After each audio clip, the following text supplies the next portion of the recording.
Hi everyone and welcome to today's lesson on future tenses in English. In this video, we'll cover the four main future tenses. So I've already taught you the present tense and the past tense. If you haven't watched those videos yet, I'll leave the link in the description. But for today, let's work on the future tenses. So the four main future tenses are future simple, future continuous, future perfect, and the future perfect continuous tense. Future tenses help us describe actions and events that will take place in the future. Each tense has its own function and structure, so let's go through them one by one.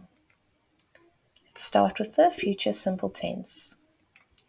We use this tense to express actions that will happen in the future, often for decisions made at the moment of speaking or for predictions. The structure is straightforward. For positive sentences, use the subject and will plus the base form of the verb. For negative sentences, we're going to add not after will. And to ask a question, you start with will, followed by the subject and the base verb. Here are some examples of future simple. For a spontaneous decision, we can say, I'll call you later. So have a look down at the bottom. We have our sentence structure. So I is our subject, followed by will, followed by our base verb, which is call. For a prediction, we can say, it will rain tomorrow. For an offer or a promise, we can say, I will help you with your homework. For negative sentences, she won't attend the meeting.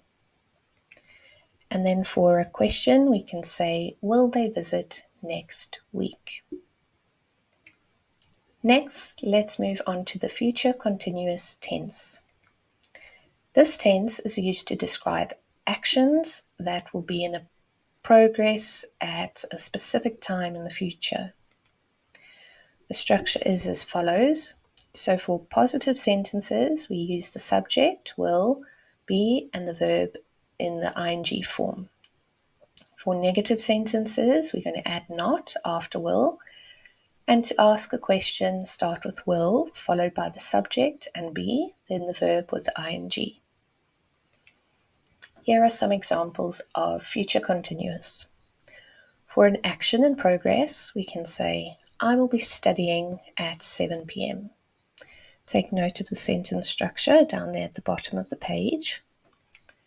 For an interrupted action, we can say, we will be having dinner when you arrive. For setting the scene, we can say, she will be traveling while we're working. For negative sentences, they won't be attending the event. And for questions, we can say, will you be using the car tomorrow? Now let's talk about the future perfect tense. This tense describes actions that will be completed by a specific time in the future. The structure is as follows. For positive sentences, use the subject, will, have, and the past participle of the verb. For a negative sentence, we're going to add not after will, and to ask a question, you are going to start with will, followed by the subject, have, and the past participle. Now for our examples. For a completed action by a specific time, we can say, I will have left the office by 6 p.m. Action before another future event. They will have eaten before the movie starts. For negative sentences, she won't have arrived by the time the meeting begins. For questions, we can say, will you have completed this assignment by tomorrow? Finally, let's discuss the future perfect continuous tense. This tense is used to describe an ongoing action that will continue up until a point in the future. emphasizing the duration of the action. The structure is as follows.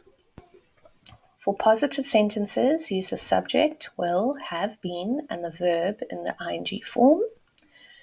For negative sentences, we can add not after will, and to ask a question, start with will, followed by the subject, have been, and the verb with ing.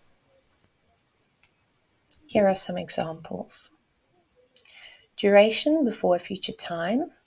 She will have been working for 10 years by next month.